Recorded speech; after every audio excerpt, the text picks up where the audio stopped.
Hola, muy buenas noches. Muchísimas gracias por asistir hoy a la última entrega de este ciclo de conferencias de biotecnología para todos de este año 2026. Al final de esta charla y de que tengamos el debate, sí, está encendido, incluso encendido. Pasaremos una encuesta en papel, con boli y todo, para que nos digáis vuestras preferencias respecto a una serie de cosas del ciclo y tener un poco de feedback de vosotros para intentar mejorarlo para el próximo año. Así que agradeceremos mucho que nos comentéis cualquier cosa que consideréis pertinente respecto al ciclo ahí. En el ciclo de este año, como habéis visto, ha sido muy variado y hemos estado tocando temas de salud, pero también de salud ambiental. Y hoy es una de esas charlas que tienen que ver más con salud ambiental, que a fin de cuentas también redundan en nuestra salud, que directamente con los temas biomédicos que a veces solemos también tratar en este ciclo. Y hoy agradezco mucho a Rubén Díez, que es profesor aquí en la Universidad de Cantabria, que nos venga a dar esta charla. A Rubén lo conocimos a través de la Cátedra Mare de Economía Circular de la Universidad de Cantabria, y nos vino a dar esta charla en el instituto y nos pareció fascinante compartirla con el público de este ciclo. Entonces, Rubén es en realidad de formación, él es ingeniero industrial y vosotros diréis que hace un ingeniero industrial en un ciclo como este, de biotecnología. Pues es que Rubén después se especializó haciendo el máster en ingeniería ambiental y ya aquí en la Universidad de Cantabria, y también después un doctorado en las propias dinámicas medioambientales. Y después estuvo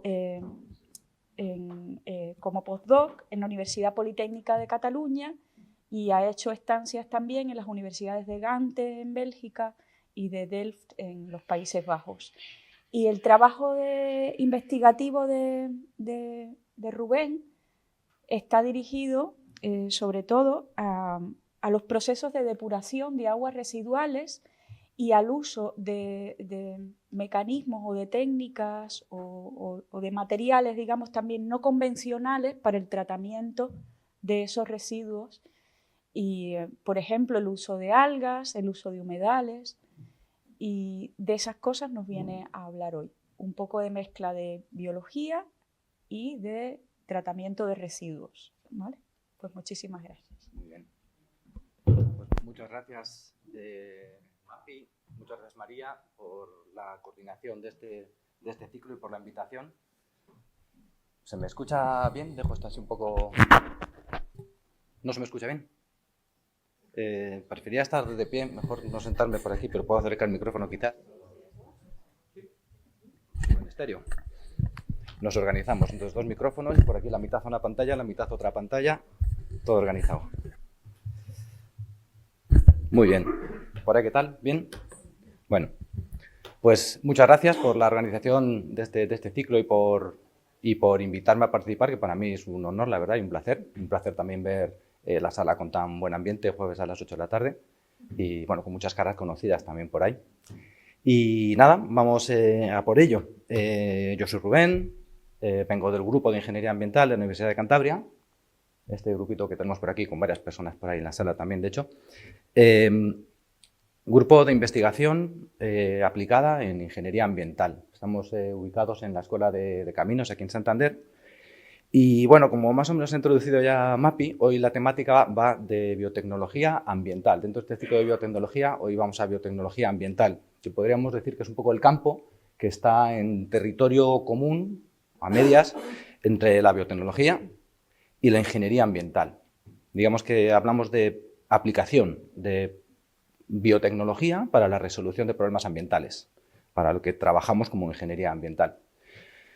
Entonces, bueno, me preguntáis ¿de qué problemas ambientales te refieres? ¿De qué problemas ambientales estamos hablando? Pues para ello pensaba estructurar esta sesión en una primera parte para hablar específicamente sobre la ingeniería ambiental, qué es, de dónde viene, cuáles son algunos de los retos más importantes que tiene actualmente, y después para en una segunda parte hablar de un proyecto de investigación sobre biotecnología de microalgas que estamos desarrollando en nuestro grupo. Pues empezamos por la ingeniería ambiental.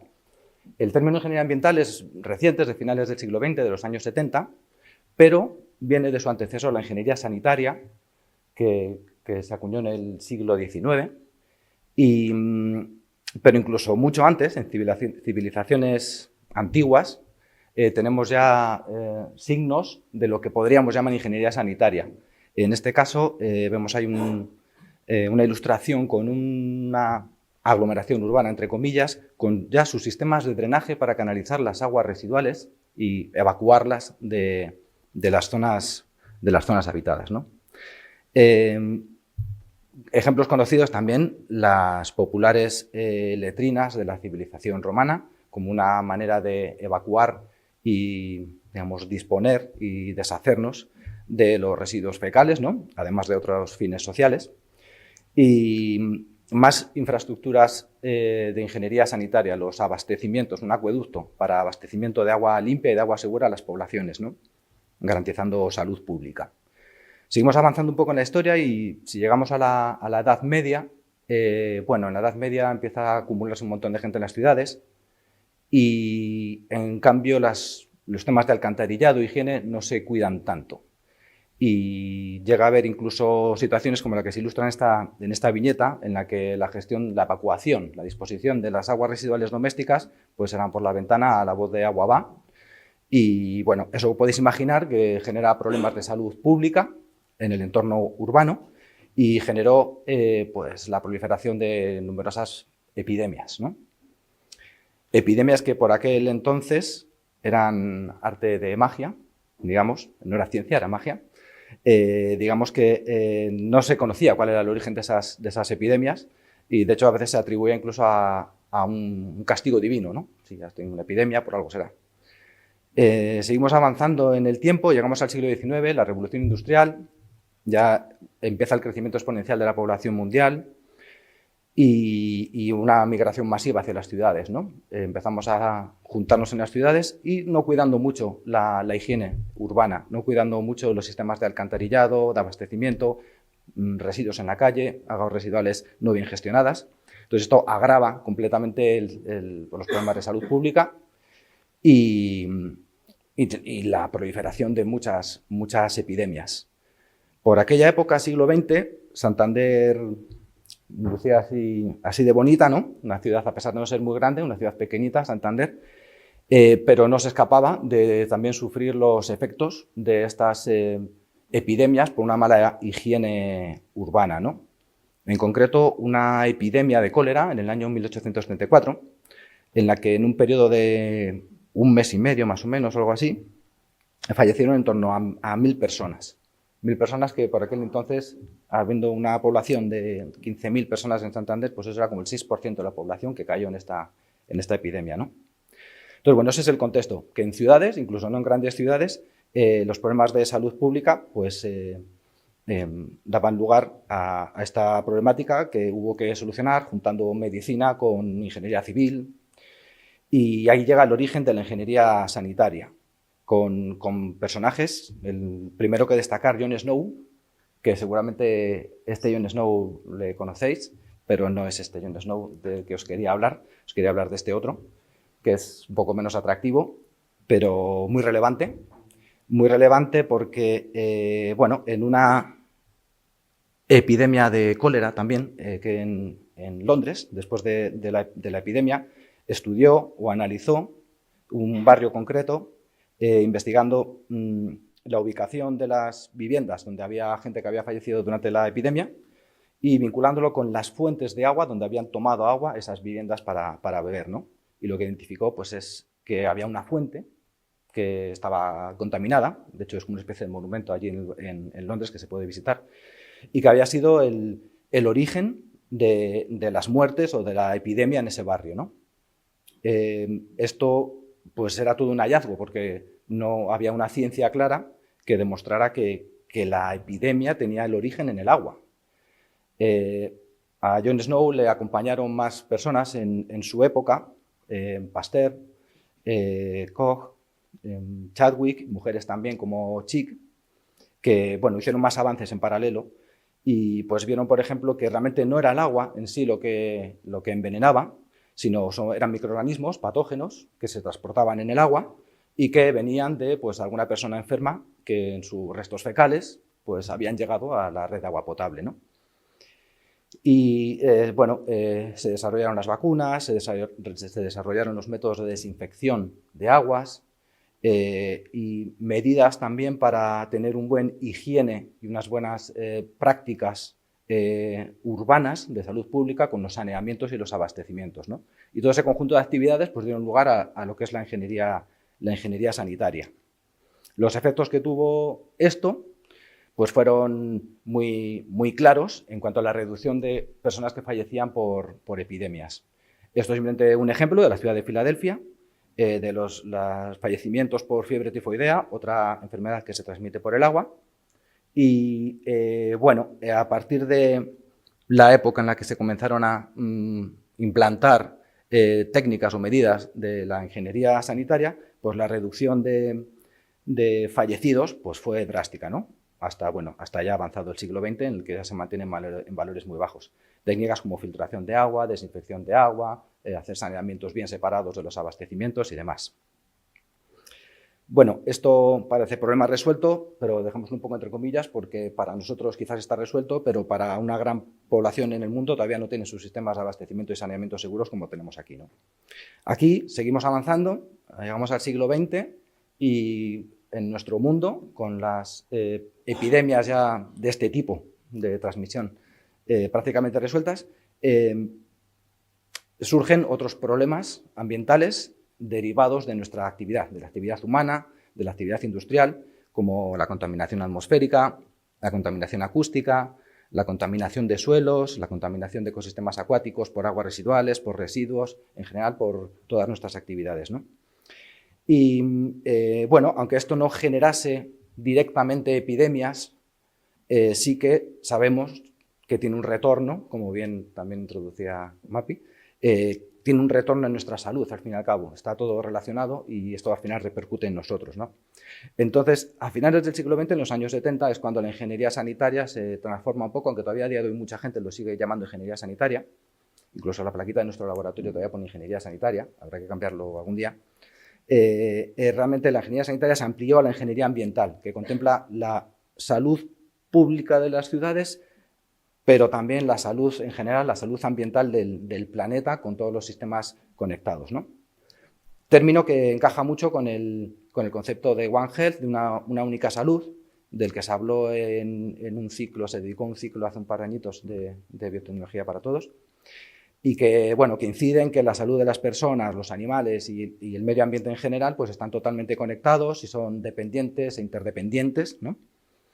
Y bueno, por centrar un poco el discurso, un elemento clave en esta interconexión es el agua, indispensable en cualquiera de estos sistemas y de estas saludes, y el agua residual, que como hemos visto es un transportador de contaminación que puede conducir contaminantes de la salud humana a la salud ambiental, a la salud en general, o de los animales al medio ambiente, o viceversa, o conectarlos todos, ¿no? Pero hoy en día hablamos del agua residual como un vehículo de contaminación, pero también como vehículo de otras cosas. El agua residual tiene muchas cosas, muchas son contaminantes que son perjudiciales, pero también tiene muchos recursos el agua. Entonces, a día de hoy, vemos el agua residual también como un recurso. Ese es uno de los primeros como ideas, así poco ideas clave o ideas interesantes que me gustaría transmitir. Estamos, digamos, atendiendo ya desde hace unos años a un cambio de enfoque en lo que es el tratamiento de las aguas residuales, que pasa de ser meramente un tratamiento a ser una transformación en la que convertimos sustancias o compuestos que tienen las aguas residuales para recuperar o aprovechar recursos de alguna manera. Es como hacer minería en las aguas residuales y extraer aquello que nos pueda servir porque tenga un valor, ¿no? Esto, claro, en el sector del tratamiento de aguas residuales, que no tiene un gran valor añadido, no se vende el agua residual tratada, pues que podamos extraer recursos de valor, pues genera una oportunidad o unas oportunidades interesantes para el futuro del sector del tratamiento de aguas residuales en concreto. Y también retos, porque si hasta ahora entendíamos las plantas de tratamiento simplemente orientadas a depurar el agua residual, Ahora tenemos que verlas como biorefinerías en las que a partir de una materia prima vamos a extraer diversos productos y tenemos que orientar nuestros procesos a esos productos, ¿no? Entonces, bueno, amplía bastante la dimensión. Bueno, igual estáis preguntándoos de qué productos, qué cosas vamos a sacar del agua. Pues bueno, del agua residual. ¿Qué es lo que más hay en agua residual?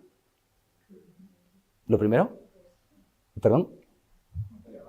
Materia orgánica, mucha. Y algo que hay más todavía en el agua residual. El 94% del agua residual es agua, eso es. Entonces, bueno, ese sería lo primero que podemos recuperar del agua residual, agua. Hay tecnología para depurar el agua y limpiarla y proporcionar una calidad suficiente para que pueda volver a ser utilizada. Vamos a decir, utilizada principalmente en regadíos y demás. Podríamos entrar aquí a un debate de discusión de qué otros usos les podríamos dar al agua residual tratada. Energía, la materia orgánica que se ha mencionado por ahí, muy importante. La materia orgánica es pura energía concentrada, ¿no? Metabolizada y sintetizada, energía química, que se puede aprovechar de alguna manera.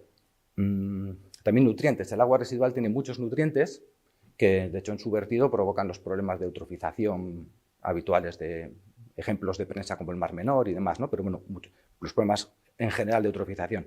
Pues si recuperamos esos nutrientes del agua residual, podríamos utilizarlos como biofertilizantes, sustituyendo a fertilizantes inorgánicos que tienen un impacto ambiental o una escasez importante, ¿no? En el planeta.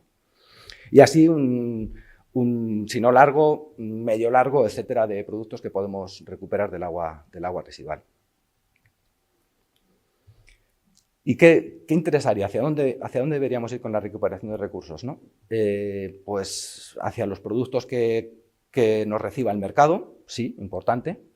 Hacia lo que haya en el agua, por supuesto, imprescindible. Pero también hacia donde estén los problemas o los retos globales a los que nos enfrentamos o que más nos interesen, ¿no? Entonces aquí a mí me gustaría ahora orientarnos hacia un gran reto, no el único, por supuesto, pero uno de los grandes retos a los que nos enfrentamos, que es la alimentación humana, finalmente, ¿no? En un contexto de población creciente, la típica curva de crecimiento de la población, como en el siglo XIX ya empezó un crecimiento exponencial, siglo XIX y siglo XX, que ahora parece que se está frenando un poco ese ritmo de crecimiento, pero aún así sigue a un ritmo vertiginoso, y población que hay que alimentar, ¿no? Entonces tenemos el reto de alimentar a toda esa población, incluso creciente. Y sobre los retos o las dificultades que tenemos para alimentar el mundo, bueno, destacar tres cositas. Por una parte, en muchas dietas a nivel global hay una importante carencia de proteína, principalmente, desnutrición por causa de carencia de proteína. Eso a nosotros quizás nos parece un poco como de otro mundo, ¿no? Porque aquí carencia ninguna, aquí más bien estamos sobrealimentados, pero a nivel global sí que hay carencia de alimentación y en concreto lo que más parece que se echa en falta es proteína en algunos lugares, ¿no? Entonces, bueno, tenemos nuestros sistemas agroalimentarios para producir alimentos, vamos a por ellos y a producir más para toda la población, ¿no? Ahí el problema es que la producción de alimentos genera unos importantes impactos ambientales. Entonces, por mencionar dos que son como clave o como muy visuales, ¿no? La emisión de gases de efecto invernadero. Nuestros sistemas de producción de alimentos son los responsables de una cuarta parte de los gases de efecto invernadero que emitimos de origen antropogénico. Y el agua. Entre el 70 y el 80% del agua dulce que se consume a nivel global está destinado a usos agrarios, a la agricultura y a la ganadería, ¿no? Entonces, bueno, es para tenerlo en cuenta y de hecho es habitual pues, ver noticias cada vez más frecuentes sobre la insostenibilidad de la forma de producir alimentos, incluso informes como este publicado a finales del año pasado por The Lancet, muy interesante, donde un poco vaticina o se enfrenta nos avisa de que probablemente la manera de producir alimentos que tenemos hoy en día pues va a cambiar en los próximos 15, 30 años, probablemente va a cambiar medianamente al menos la forma de producir alimentos. Va a cambiar de diversas maneras.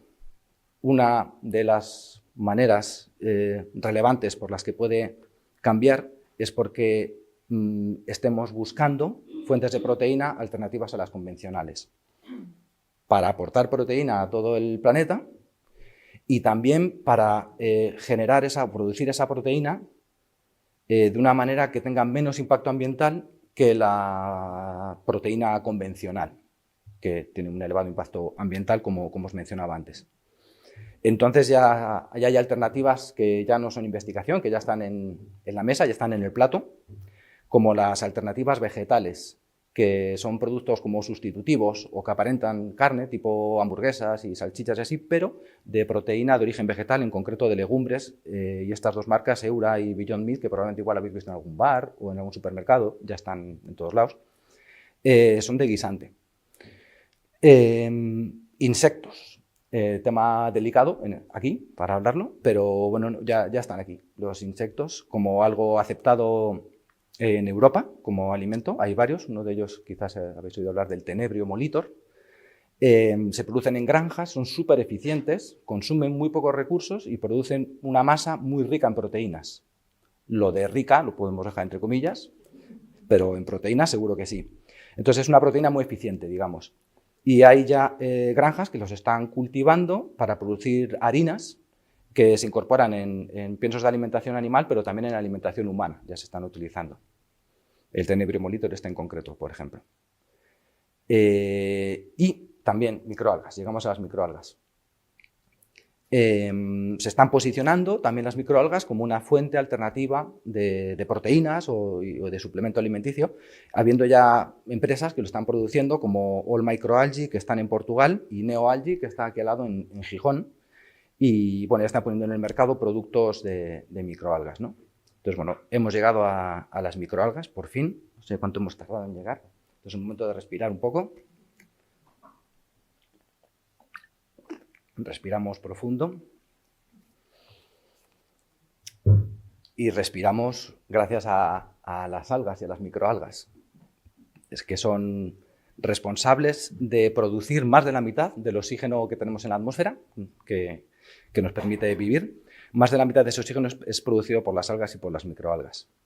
Las macroalgas son las algas que todos conocemos en nuestras frecuentes visitas a la playa. Y las microalgas, quizás menos conocidas, pero son como la versión diminuta de las macroalgas. Tienen funciones bastante similares, pero son microscópicas porque son microorganismos unicelulares.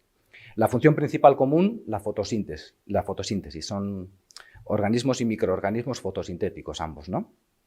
¿Ves? La fotosíntesis, importantísimo concepto, la maravilla de la ciencia, la fotosíntesis, la capacidad de esos organismos y microorganismos de utilizar la energía foto, la energía de la luz, y con ello sintetizar nueva materia, nueva masa vegetal, utilizando como ingredientes de partida compuestos inorgánicos, compuestos minerales, nutrientes, nitrógeno y fósforo principalmente, y carbono inorgánico, normalmente del CO2, ¿no? Entonces, bueno, es convertir inorgánico en nueva vida, ¿no? En nueva materia orgánica. Y no solo así, sino que además producen oxígeno, ese oxígeno que respiramos, ¿no? En cuanto a la masa de microalgas que crece en base a la fotosíntesis, así como de muchas otras organismos y otros microorganismos fotosintéticos, pero yendo al caso de las microalgas, suponen la base de la cadena trófica, es el principio de todo, ¿no? Ahí empieza todo el hilo de la gastronomía hasta llegar a nuestro plato. ¿Por qué? Bueno, pues porque tiene muy buenas características, es algo bastante excepcional. La masa de microalgas tiene un muy elevado contenido de proteína, aproximadamente la mitad igual del peso seco de las microalgas puede ser proteína. Y no solamente proteína, sino que además aporta otras características nutricionales muy buenas que cuesta encontrar en algunos otros alimentos, como algunas vitaminas y los ácidos grasos poliinsaturados como el omega 3 y demás.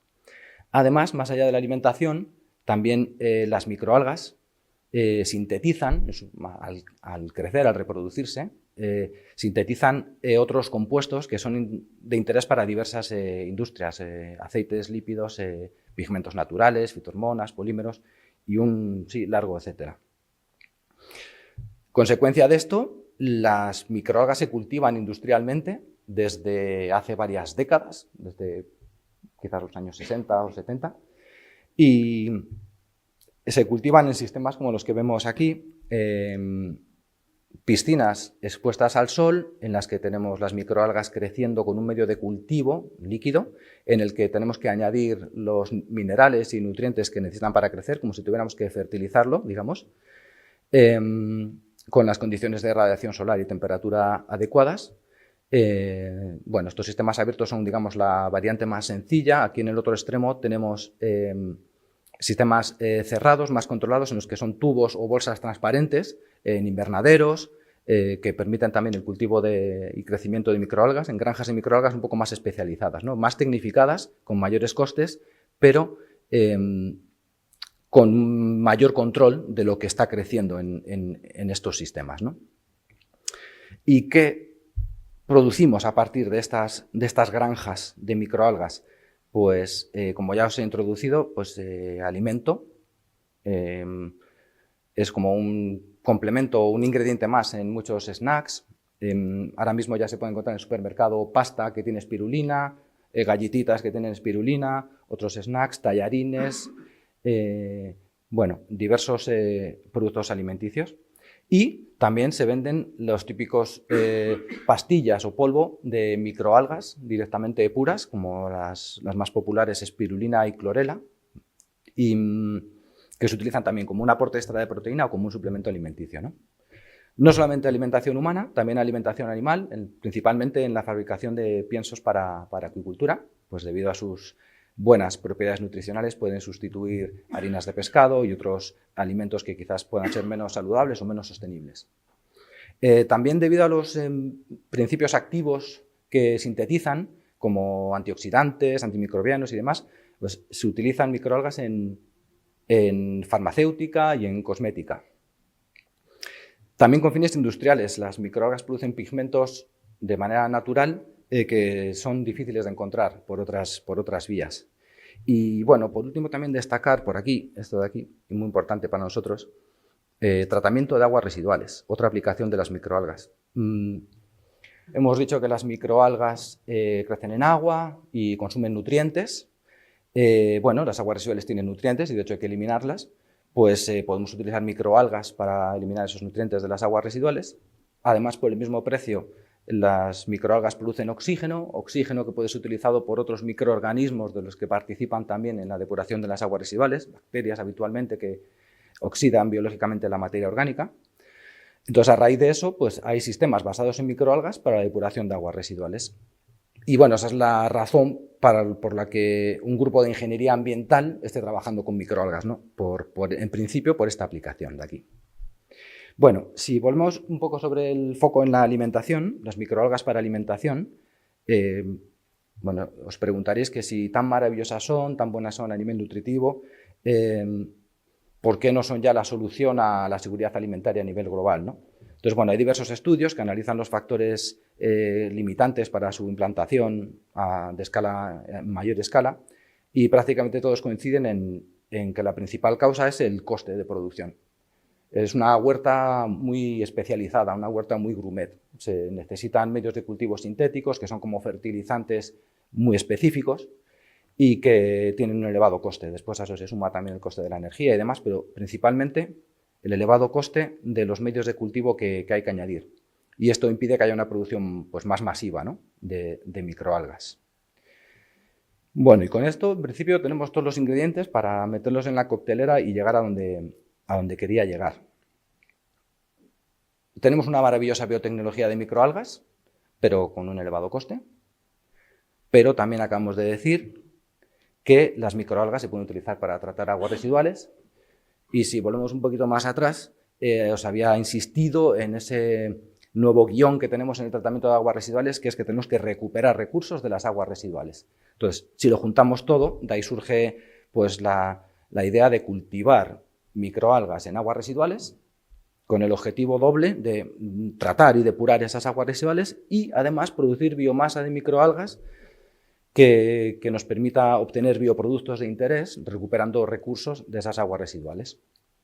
Bueno, esta es la motivación de nuestra línea de investigación sobre microalgas y la motivación de muchos proyectos internacionales de investigación que que se están llevando a cabo o recientemente o justo en este momento. Hay bastante auge de investigación bajo, así resumidamente, esta temática. Y nosotros de estos no ninguno participamos nosotros, pero sí que hemos participado, llevamos varios años trabajando en esta línea y hemos trabajado pues, con diversos tipos de microalgas para tratar diferentes tipos de aguas residuales y producir diversos tipos de recursos recuperables de esas aguas residuales. Y hoy, pues para completar la presentación, quería centrarme en un proyecto que tenemos ahora mismo en marcha, que es el primer proyecto en el que nos centramos en que lo que intentamos producir con las microalgas es alimento. En concreto, proteína alternativa para alimentación animal, mediante cultivo de microalgas, para lo cual utilizamos aguas residuales o subproductos de la industria agroalimentaria. ¿Vale? En este proyecto, bueno, lo llevamos a cabo en la Universidad de Cantabria, pero bueno, tenemos socios colaboradores y varias instituciones, otras universidades, centros de investigación y colaboradores en general que de alguna u otra manera pues, nos han apoyado y nos están apoyando en el proyecto, ¿no? La idea del proyecto, de manera muy sencilla. Tenemos la industria agroalimentaria que a partir de diversas materias primas produce diversos productos, bebidas, cervezas, quesos, conservas, etcétera. Y en general todas estas industrias generan sus vertidos de aguas residuales o su generación de subproductos, ¿no? Estos subproductos o aguas residuales en ocasiones se pueden valorizar, pero si no se valorizan no se pueden verter libremente al medio porque pueden tener un elevado impacto ambiental por su carga orgánica, nutrientes y demás, ¿no? Entonces la propuesta del proyecto pues lo que encaja es en tratar esos efluentes o esas aguas residuales o esos subproductos cultivando microalgas y como resultado de ese cultivo lo que tendremos será un agua más limpia, un agua depurada o parcialmente depurada y unas microalgas que han crecido formando una masa o una biomasa, decimos, rica en proteína, porque las microalgas son así. Y de esa manera podríamos cerrar el círculo utilizando esta proteína para alimentar pues, a población creciente, tanto en alimentación animal como en alimentación humana incluso, ¿no? Entonces vamos a hacer una pequeña pasada, una rápida pasada por lo que hemos estado haciendo en el proyecto, que el objetivo nuestro es estudiar la viabilidad de producir unas especies específicas concretas de microalgas utilizando un pequeño catálogo o abanico de subproductos o efluentes agroalimentarios, con el objetivo final de la biomasa que producimos, utilizarla como pienso de alimentación en acuicultura. ¿Vale? ¿Qué efluentes hemos utilizado? Pues bueno, temas muy locales, ¿no? Muy relevantes aquí. La industria del queso, el lactosuero, la industria de la acuicultura y la industria conservera. Empezando por el queso, el lactosuero. El lactosuero me imagino que lo conocéis, pero bueno, es el principal subproducto de la producción del queso, que se produce en cantidades muy elevadas, se produce de manera bastante masiva, porque para la producción de un kilo de queso, genera 9 litros de lactosuero. Entonces se producen cantidades muy elevadas. Es un líquido que tiene mucho contenido orgánico, elevada salinidad, normalmente, dependiendo de la manera de producir el queso, pero bueno. Y aún es rico en nutrientes, nitrógeno y fósforo, que eso es lo que nos interesa para las microalgas, sobre todo. Y bueno, en principio es un subproducto, no es un residuo. Hay muchas o algunas queserías que lo aprovechan y lo valorizan de diversas maneras y de hecho lo ponen en mercado, ¿no? Pero por cuestiones de economía de escala hay muchas queserías que no se pueden permitir valorizar este lactosuero y se convierte en un problema que hay que gestionar porque no se puede hacer vertido de un líquido con tal carga orgánica y tal salinidad y tal riqueza en nutrientes, ¿no? Pues este ha sido uno de los efluentes que hemos trabajado. Acuicultura. Tanques, piscinas, donde se cultivan o crecen peces, aguas en principio limpias, pero que van recibiendo las excreciones de los propios peces y restos de alimento también que sobran y bueno, van cargándose de algo de materia orgánica y un poco más de nutrientes, ¿no? Hemos trabajado con efluentes de acuicultura de agua dulce, de agua de mar, de sistema abierto, sistema cerrado, y bueno, nos han proporcionado también efluentes de acuarios, el Museo Marítimo Museo Marítimo del Cantábrico, y que es esa foto que hay abajo, y el Fluviarium de Lierganes, que es la de arriba. Y a ver. Parece que se ha quedado dormido.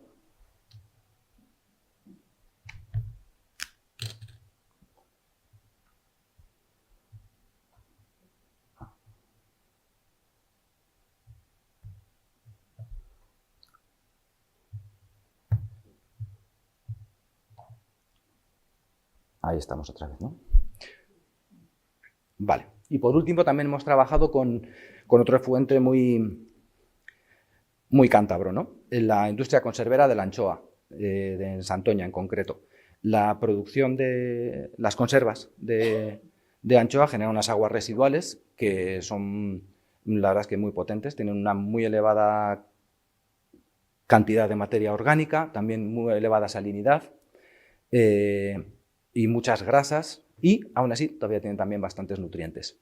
Entonces, bueno, en el polígono de Santoña tiene una depuradora industrial que se encarga de eliminar principalmente sólidos, materia orgánica y grasas de estas aguas residuales, y el efluente todavía sigue requiriendo normalmente algún tratamiento adicional. Entonces aquí lo que hemos utilizado es el efluente, la salida de esa depuradora, para intentar valorizarlo y tratarlo un poco más cultivando nuestras microalgas. ¿Qué microalgas? Hemos trabajado con 3. Nanochloropsis gaditana, tienen unos nombres muy espectaculares, y Tetraselmis chuyi. Estas dos son especies marinas, ambas, lo cual nuestra intención era utilizar este tipo de microalgas porque así tendremos ventaja para tratar efluentes de elevada salinidad. Y bueno, Nanochloropsis lleva muchos años utilizándose en alimentación y en acuicultura, y en cambio para tratar aguas residuales no ha sido tan explorada hasta la fecha. Bueno, por supuesto hay estudios, pero bueno, no muy explorada.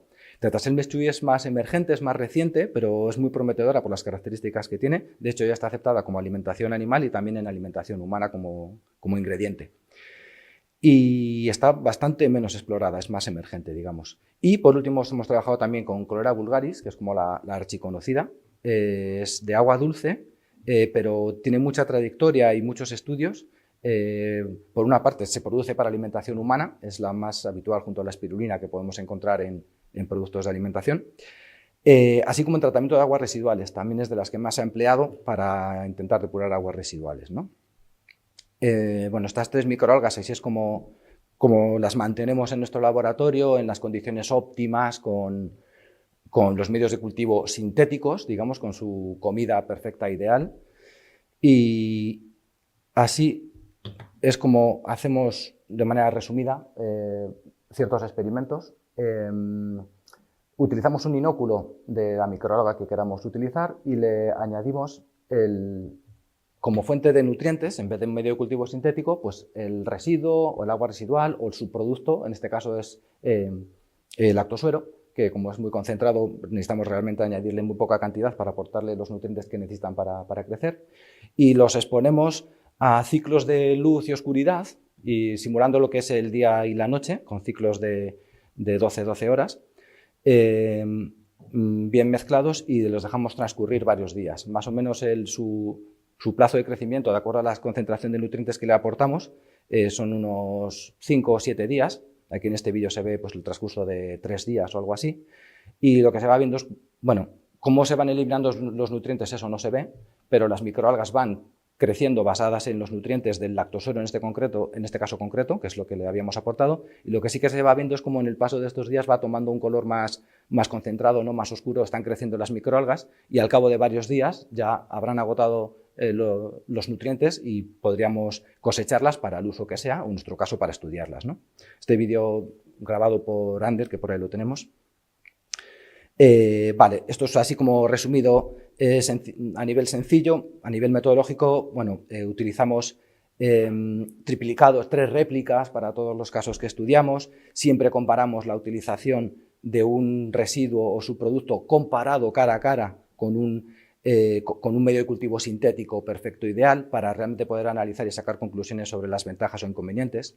Y el tipo de resultados que obtenemos, pues no vamos a entrar a analizar gráficas, simplemente mencionar que analizamos el crecimiento de esas microalgas. Vamos viendo si realmente sobreviven, lo primero, después que crezcan, y nuestro objetivo es buscar las condiciones adecuadas para que crezcan a una tasa similar a la que crecerían en un medio de cultivo sintético, ¿no?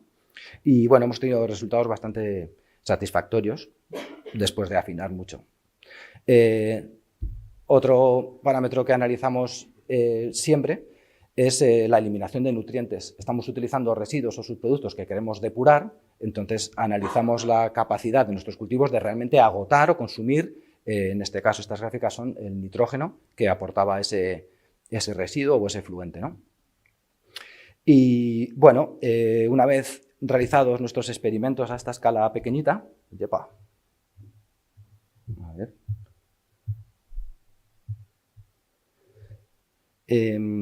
Hemos tenido que escalar la producción en cajas en el propio laboratorio, también siguiendo ciclos de día y noche con iluminación artificial en el laboratorio.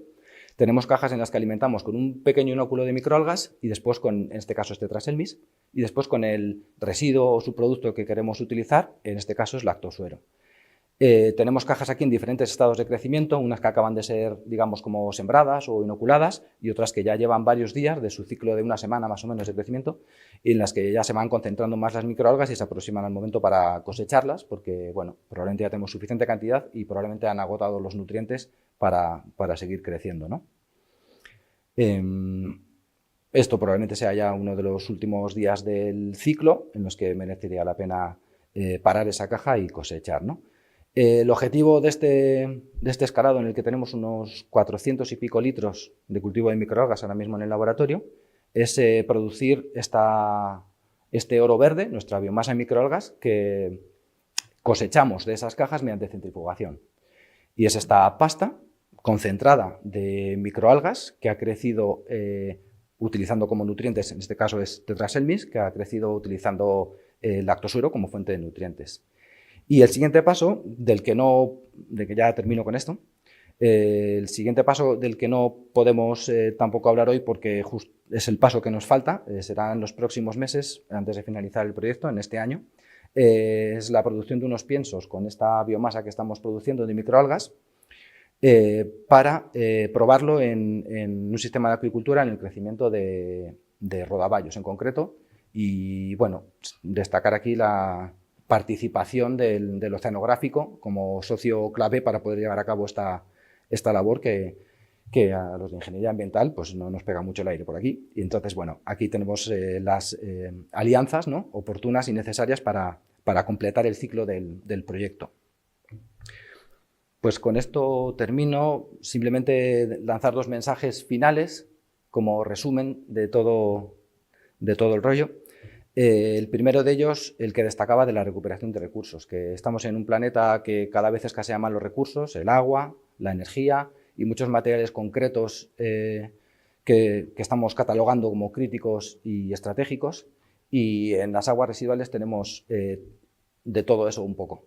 Entonces tenemos que mirarlas no solamente como un problema ambiental a tratar, sino tenemos que ya empezar a acostumbrarnos a verlas como un recurso, con todas las prudencias, por supuesto, que habrá que tomar para hacerlo bien, ¿no? Y por otra parte, las microalgas, que no sé hasta qué punto las conocíais anteriormente, en qué profundidad, y simplemente recordar que son uno de los grandes pulmones del planeta y que son una alternativa para intentar mejorar los problemas de seguridad alimentaria o el reto de la alimentación en el planeta. Ya lo son a día de hoy, tanto para alimentación animal como humana, y ojalá en el futuro lo podamos hacer de una manera más sostenible, técnica y económicamente hablando, ¿no? Bueno, muchas gracias y a vuestra disposición por si surge cualquier comentario o discusión.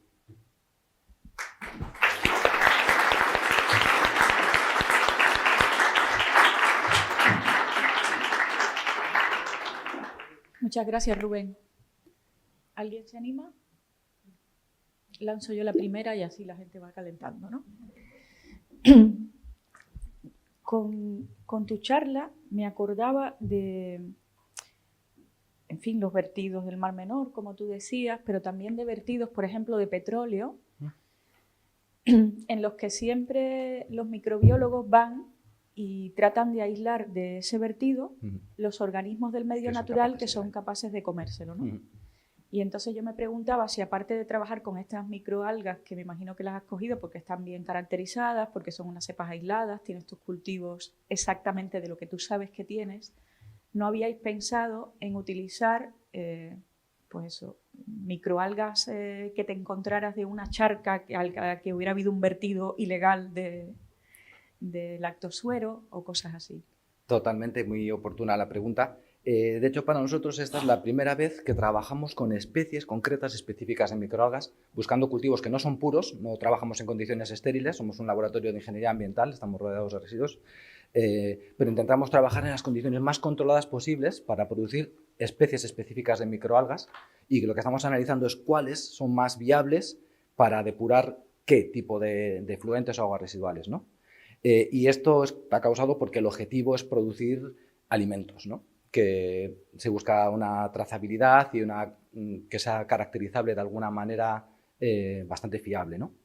Hasta ahora, para tratar otro tipo de vertidos más genéricos, realmente hemos confiado más en la sabiduría de la naturaleza y cómo ella forma consorcios, no solamente especies únicas, sino consorcios de diferentes microalgas que además van variando con el tiempo. Por ejemplo, bueno, en depuración con aguas con hidrocarburos y demás, pues no tenemos tanta experiencia, pero en aguas residuales urbanas, con su variabilidad estacional y demás, la depuración con microalgas va evolucionando a lo largo del año y por estaciones domina más una microalga, luego va cambiando la temperatura o la radiación y empieza a predominar otra microalga, y hay que aceptar lo que tenemos, intentar darle valor, pero trabajando con microbiomas o con cultivos mixtos, ¿no? Y eso, como cultivos más tirando a puros, es la primera vez que estamos trabajando. Entonces, pero todo depende del objetivo final, ¿no? De qué es lo que queramos obtener o qué es lo que tenemos que tratar, ¿no? Qué es lo que tenemos entre manos. Entonces, con la combinación de ambos factores, pues tenemos que elegir. Bien. ¿Habéis pensado en el uso de heterótrofo de especies como Tetraselmis? Sí, muy buena pregunta también. No nos da tiempo a entrar en más detalle al presentar. Sin luz, para sí. Los que no lo conozcan. Sí, sí. Bueno, las microalgas, al explicar la fotosíntesis, las explicamos como un microorganismo autótrofo, ¿no? Que utiliza, su fuente de carbono es inorgánica, es el CO2, ¿no? Pero hay microalgas que tienen la capacidad de utilizar materia orgánica también, entonces su metabolismo es heterótrofo, y si utilizan la foto para la energía, se llaman fotoautótrofos y fotoheterótrofos. Y luego incluso están los que son, como comentabas, exclusivamente heterótrofos, que utilizan la materia orgánica tanto como fuente de carbono como como fuente de energía. Entonces pueden crecer en tanques cerrados. No tenemos experiencia, pero sí que lo contemplamos, pero especialmente lo que contemplamos son los mixotróficos, que los residuos con los que estamos trabajando todos tienen materia orgánica.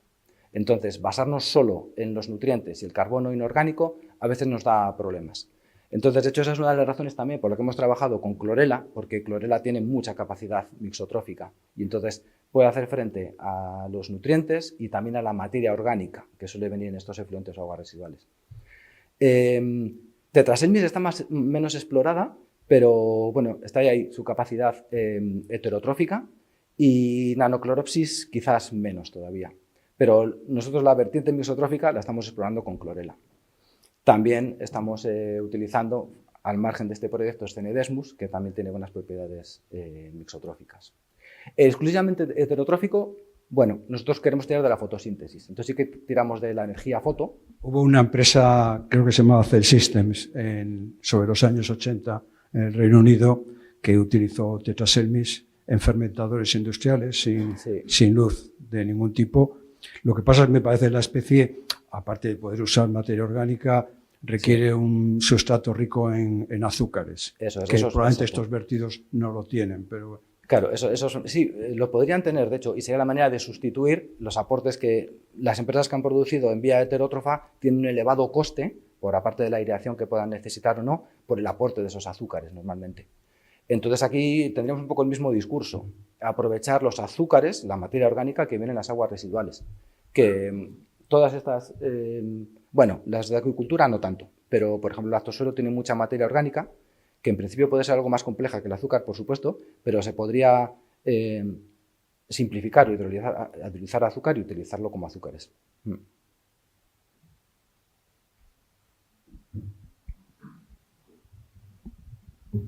Muy interesante. Además, tiene también, como todas las charlas anteriores, tiene tela la cosa, hay que preguntar. Yo me acuerdo que había una película que era Marte,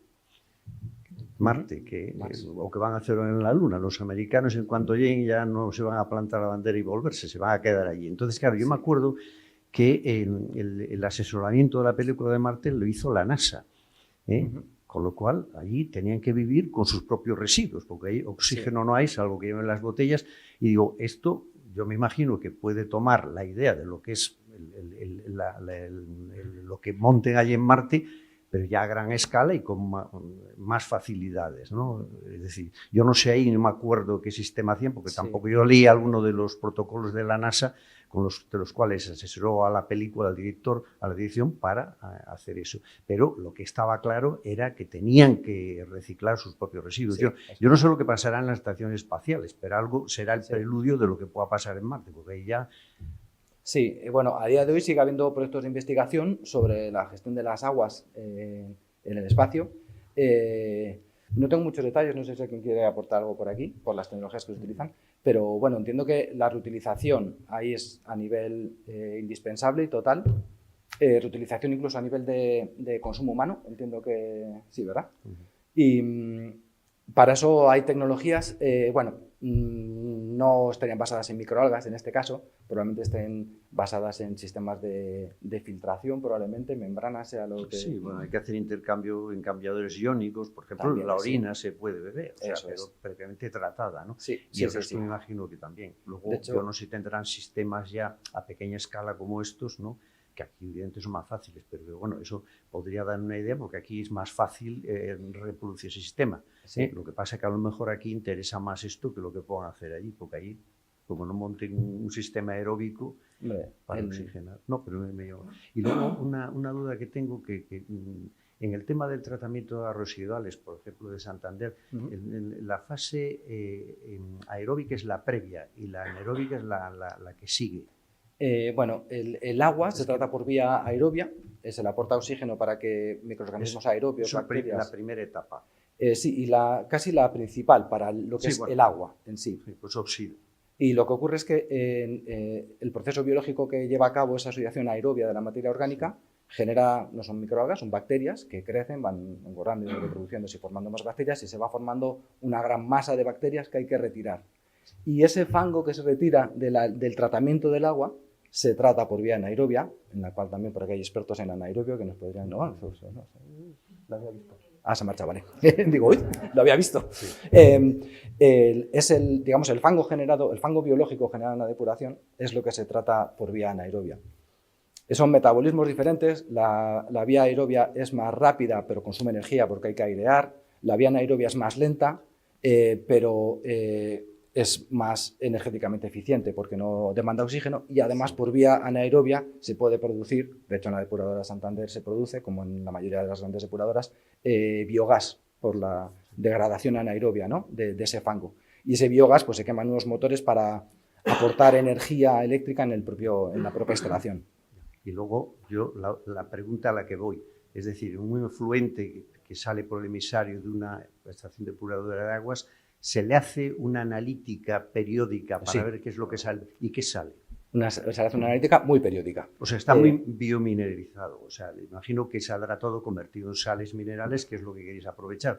Pero yo me pregunto, ¿no va algo de materia orgánica residual? Digamos, los rendimientos de eliminación de materia orgánica en una depuradora convencional pueden estar entre el 80-90% o de ahí para arriba. Entonces siempre sale algo, pero por debajo de unos valores que son los que requiere la normativa, ¿no?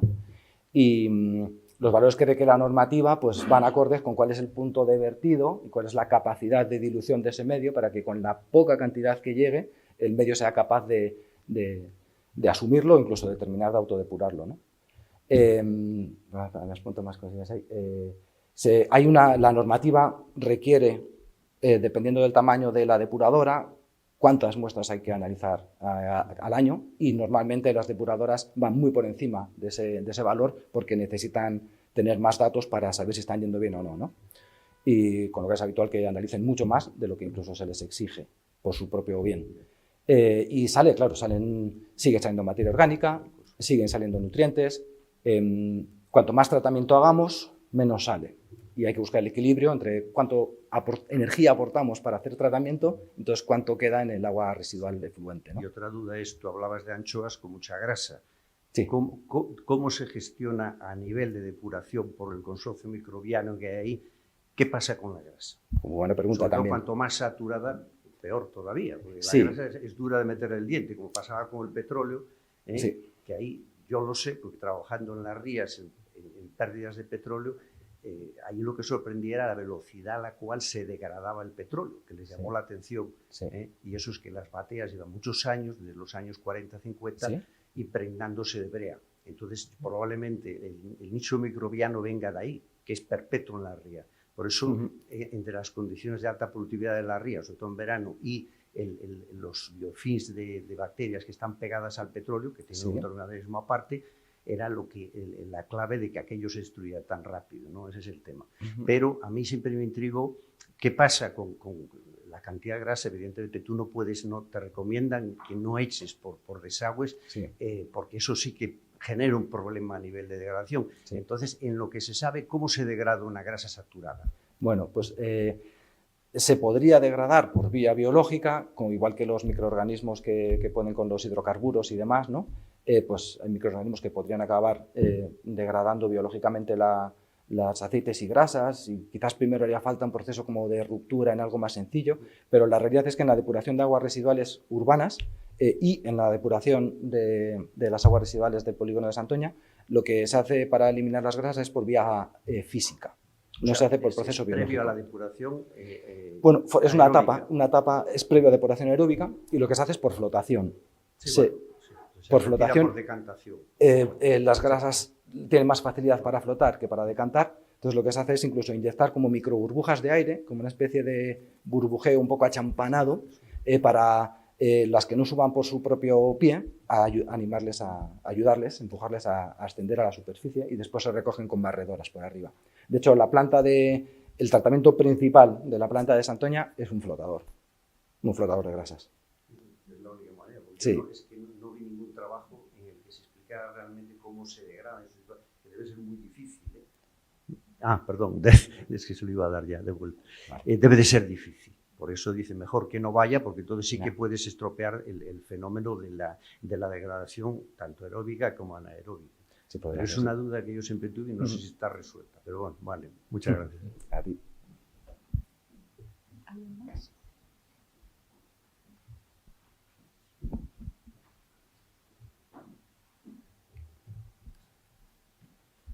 Gracias. Bueno, Rubén, lo primero te felicito por tu presentación, como siempre. Aquí con tu ánimo, tu interés, da gusto oírte. Simplemente te quería preguntar, estamos en un punto en el que se están desarrollando estrategias de economía y bioeconomía circular. Hay estrategias regionales, nacionales, europeas, fundamental la recuperación de recursos.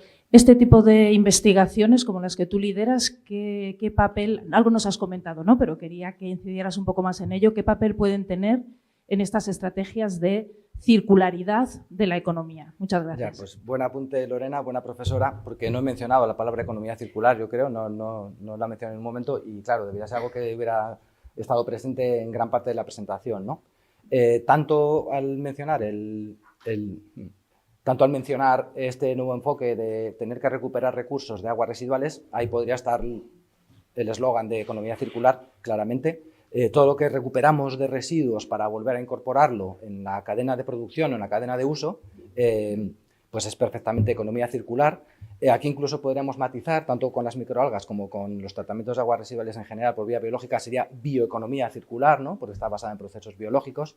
Y sí, por supuesto, quizás he sido demasiado prudente por no introducir la palabra, pero sí, en el proyecto ProAlgae de microalgas estamos, totalmente metidos en pura economía circular, buscando valorizar residuos y poner en valor recursos que tienen esos residuos. Gracias. Vale, de acuerdo, sí, porque además, de hecho, he visto que has puesto ahí una diapositiva totalmente redonda. Sí, o sea, ahí está, en la que estás sacando recursos de la industria y luego estás volviendo a alimentar a esa industria agroalimentaria. O sea, es un ejemplo de economía circular perfecto. Es un círculo sin mencionarlo, sí. Gracias, Rubén.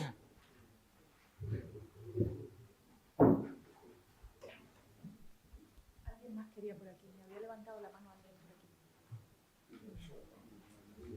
Hola. En el experimento vuestro, en vuestro estudio, ¿cuánto tiempo tardas en doblar la masa? ¿Cómo crece el alga? Porque te he entendido que son organismos unicelulares. Son unicelulares, o sea, eso es. Se duplica, se van duplicando, ¿no? Eso es. ¿Cuánto tiempo tarda, supuesto que le has alimentado bien? A ver, me pueden corregir por ahí, pero bueno, más o menos tardamos entre 5 y 7 días en multiplicar por 4 o 5, de manera que la duplicación puede ser en algo más de un día. Por ahí, Ander, ¿tú tienes ese dato? La MU, ¿cuál es la MU en días a la menos 1? 0 y pico. 0,7. Eso, no, en algo más de un día. Es el inverso de 0,7 días. Vale, gracias. Sí, buen punto. Es un parámetro clave para ver la tasa de crecimiento de un microorganismo, su velocidad de replicación.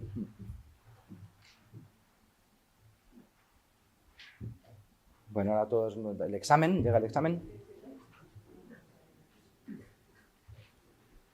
Rubén, en realidad yo también te quería preguntar, en el experimento vuestro con las microalgas que utilizasteis, ¿medisteis después en realidad si habíais depurado, porque las algas crecen y tal, pero no sé cuánta materia orgánica queda del lactosuero? Sí. ¿Esa agua que quedaba, ese medio, sería ya suficiente como para devolverlo a un río? ¿Estaría suficientemente limpio? Sí, buena pregunta. Hemos hecho como un barrido de diferentes microalgas con diferentes tipos de aguas residuales y de fluentes, entonces tenemos de todas las respuestas. En nutrientes sí, en nutrientes la depuración es suficiente para poder llegar al vertido, porque de hecho nuestros experimentos al final terminan cuando se agotan los nutrientes. En materia orgánica depende. Hemos utilizado algunas aguas que tenían, como las de acuicultura, por ejemplo, que de partida tenían buena concentración de nutrientes y muy poca materia orgánica. Entonces, esas ya de partida lo estaban cumpliendo. Eliminamos los nutrientes, la materia orgánica ya de partida era baja, pues condiciones de vertido perfectas. En lactosuero y en efluentes de conservera, ahí nos ha costado un poco más, porque, bueno, como comentaba, Nanocloropsis no tiene mucha capacidad de eliminar materia orgánica, Chlorella tiene algo más de capacidad de eliminar materia orgánica y, bueno, andamos ahí rozando el límite habitual de materia orgánica en vertido de aguas residuales urbanas depuradas. Eso damos como una referencia porque realmente no estamos depurando aguas residuales urbanas. Entonces esto debería en cada caso tener su requerimiento. Pero, bueno, el nivel de depuración de nutrientes es, bueno, no podemos decir 100%, pero prácticamente llegando a valores próximos a 100. Y la materia orgánica depende de cada microalga, unas más, otras menos, pero puede estar en torno al 50%. Entonces depende cuál sea el punto de partida, con la materia orgánica llegamos a completar el tratamiento o todavía le haría falta algo más. Entonces, ¿qué es lo que crees que sea económicamente limitante en una aproximación como la vuestra? ¿O habéis roto todas las barreras de los problemas financieros que estaban asociados al uso de las microalgas? Bueno, en el proyecto está previsto hacer un estudio tecnoeconómico para poder dar respuesta con un poco más cuantificada a esa pregunta, pero bueno, la idea es, lo que estamos haciendo es abaratar costes en el principal coste, que es el uso de fertilizantes y medios de cultivo sintéticos, ¿no? Con eso sabemos que estamos abaratando costes. Aún así, que lleguemos a unos costes que sea competitivo con otras fuentes de proteína, bueno, yo creo que van a seguir siendo proteínas gourmet. El coste de producción de microalgas puede estar un orden de magnitud o más por encima de otros tipos de proteína, ahora mismo en euros por kilogramo. Entonces, con esto lo vamos a reducir, vamos a calcular cuánto lo estamos reduciendo, todavía no tenemos ese dato, lo estamos reduciendo y algo más me habías preguntado. Sí, algo más quería decir. Vale, sí. Y estrategias también, sí, para optimizar todo el proceso. La materia orgánica, nuestra intención o nuestra visión después del tiempo que llevamos de proyecto sería intentar eliminarla antes. De manera que eliminemos toda la materia orgánica antes del cultivo de microalgas y dejamos los nutrientes para las microalgas. ¿Cómo podemos eliminar la materia orgánica? Pues bueno, lo ideal sería incidir en el enfoque de no eliminarla, sino recuperar cosas de la materia orgánica. Entonces, una posibilidad es hacer digestión anaerobia para, por vía anaerobia, fermentar esa materia orgánica y producir biogás que nos sirva para aportar electricidad al conjunto de planta que estamos proponiendo. De hecho, así es como lo estamos haciendo con el lactosuero. Y gran parte de la materia orgánica la hemos recuperado en forma de energía y después el digerido sigue teniendo plenamente sus nutrientes, es lo que utilizamos para cultivar las microalgas. Otras maneras que habría de recuperar materia orgánica sería con microorganismos que funcionen por vía heterótrofa, o fotoheterótrofa o heterótrofa, de manera que sean capaces de sintetizar compuestos de interés creciendo basados en azúcares, en materia orgánica, ¿no? Y ahí podríamos, de hecho, todavía no hemos trabajado con ellos, pero tenemos planes de trabajar con las PPBs, con las bacterias púrpuras fototróficas, que tienen muy buena afinidad, son fotosintéticas, pero les gusta la materia orgánica. Entonces creemos que pueden hacer buena combinación.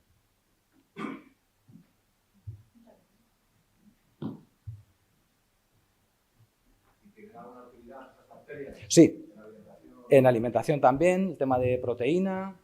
Principalmente están en pleno auge esas bacterias púrpuras fototróficas y con mucho foco en alimentación, siempre y cuando los efluentes o aguas residuales con los que se hayan producido tengan no tengan un origen fecal o cosas así, ¿no?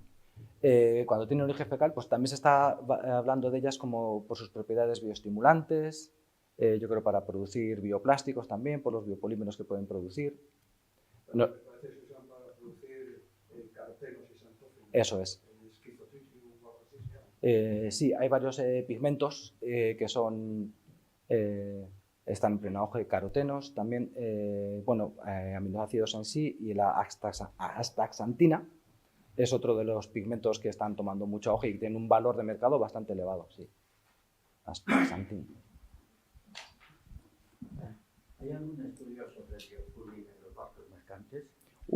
Sí. De hecho, eso es anterior a mí, pero nuestro grupo de investigación, de hecho, creo que ha tenido una línea de trabajo con el biofouling, ¿no? De hecho, nuestro grupo de investigación ha tenido mucha experiencia en procesos de biofouling llamado biopelícula para depurar aguas residuales, para depuración de aguas residuales urbanas.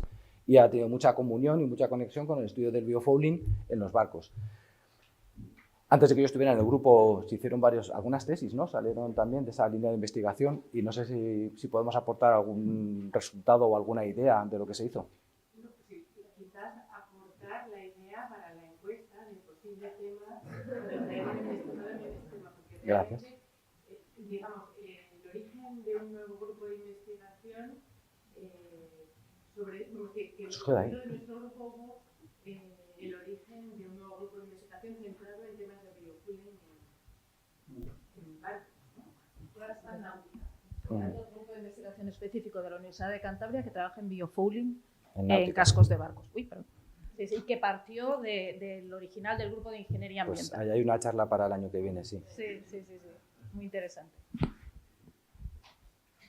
Gracias.